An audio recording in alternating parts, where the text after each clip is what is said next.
का आगाज होने वाला है और तमाम राजनीतिक दल अब मतदाताओं को लुभाने में जुटे हुए हैं।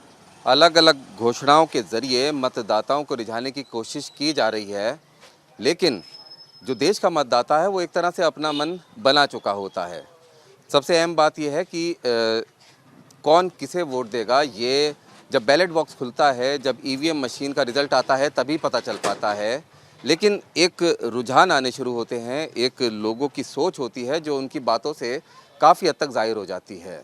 बड़े मियाँ किधर चले कि इस एपिसोड में हम आए हैं शाहीन बाग इलाके में। शाहीन बाग में जो अल्पसंख्यक समुदाय के लोग हैं उनसे जानने की कोशिश करेंगे कि इस बार उनका रुख क्या है, किन मुद्दों पर वोट देंगे, क्या सोचा है। इस बार जैसा विकास के उसमें देंगे, क्या क्या नहीं है। क्या विकास हुआ है, आपको क्या लगता है जो अभी मौजूदा सरकार है उससे आप किस तरह से संतुष्ट हैं या नहीं है? नहीं संतुष्ट है। कैसे, कुछ बताइए। पर कैसे क्या, मतलब जो भी माहौल देख रहे हैं वो सही है। मतलब किन मुद्दों पर इस बार आप वोट देंगे? विकास के बारे में देंगे, जो विकास अच्छा करेगा उसी को वोट देंगे। हाँ। एक ये परसेप्शन है कि मुसलमान बीजेपी को वोट नहीं देते हैं या फिर सरकार ने उनके लिए कुछ नहीं किया, इस तरह की एक अफवाहें फैलाने की कोशिश की गई। नहीं, ऐसी कोई बात नहीं। मतलब मोहम्मदन भी बीजेपी को वोट देते हैं, सब लोग देते हैं। तो इस बार जो लोकसभा चुनाव होने वाले हैं उसमें क्या आपका मुद्दा है चुनाव का लेकर, वोट किस आधार पर देंगे? वोट का तो बीजेपी का ही प्लान बनना है आपका सबका। बात करें तो किसी ने भी काम नहीं किया है मुस्लिम, खासतौर मुस्लिमों के लिए। बहुत से ऐसे इशू हैं जिनको गिनाया जा सकता है। जब कुछ काम करने की ज़रूरत थी, जब बोलने की ज़रूरत थी, जब एक्शन लेने की ज़रूरत थी, तो अगर हम आरएसएस बीजेपी पे इल्ज़ामात लगाते हैं, शायद किसी हद तक सही हो सकते हैं, लेकिन जिनको हम अपना रहनुमा रहबर समझते थे उन्होंने भी कुछ किया नहीं है। उन्होंने भी धोखा देने के अलावा और कोई बात की नहीं है।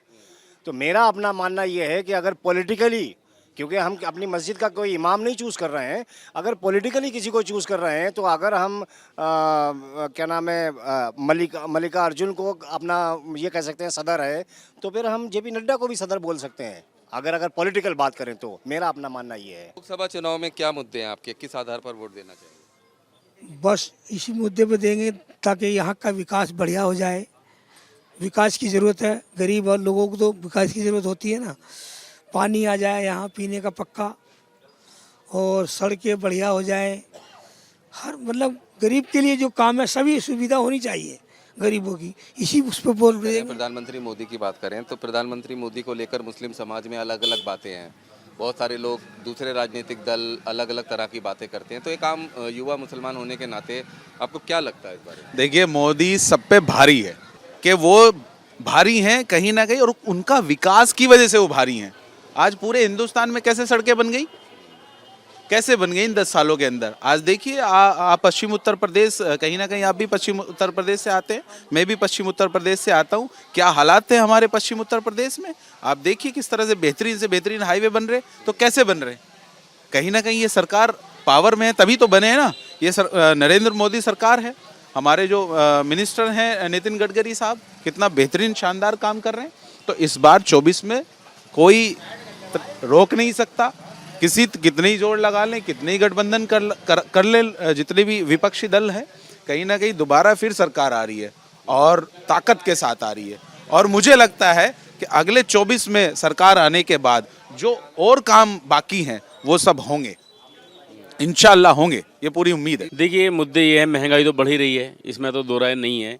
सरकार को हम जैसे जो छोटे स्केल पे कारोबारी हैं उनको कुछ रियायत देनी चाहिए। मोदी सरकार काम तो अच्छा कर रही है, बट ये है कि जॉब नहीं मिल पा रही है आर्मी में, पुलिस में, ये वैकेंसीज कम है। और दूसरी चीज़ ये है कि पहले जैसा होता था कि लड़कियों के साथ दुर्व्यवहार, वो सब नहीं हो रहा। बाकी सब बढ़िया है अभी फ़िलहाल। और जो उन्होंने मन की बात में बताया उससे मुझे एक चीज़ और अच्छी लगी, जो उन्होंने एक मुद्दा बताया था गॉड बैंक। तो उससे इंस्पिरेशन हो के मैंने एक थिंकिंग बनाई है अपने दिमाग में 111वें एपिसोड में उनका, कि मुझे भी एक बफेलो बैंक खोलना है था, क्योंकि मेरा पीछे से घर का काश्तकारी का काम है, किसानी का काम है यूपी से। तो मेरी थिंकिंग यही चल रही है कि मुझे भी एक बैंक खोलना है जिसमें गरीबों की भी मदद हो सके और जो सरकार हमारी करना चाह रही है उस काम में और इजाफा हो, ताकि किसी घर में कोई भूखा ना सोए।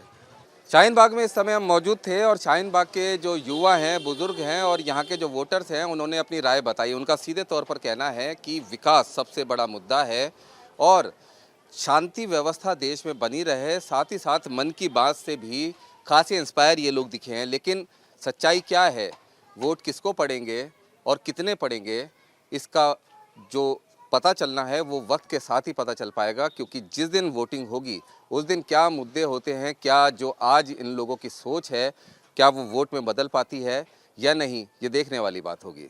रुमान उल्लाह खान, न्यूज़ नेशन, दिल्ली।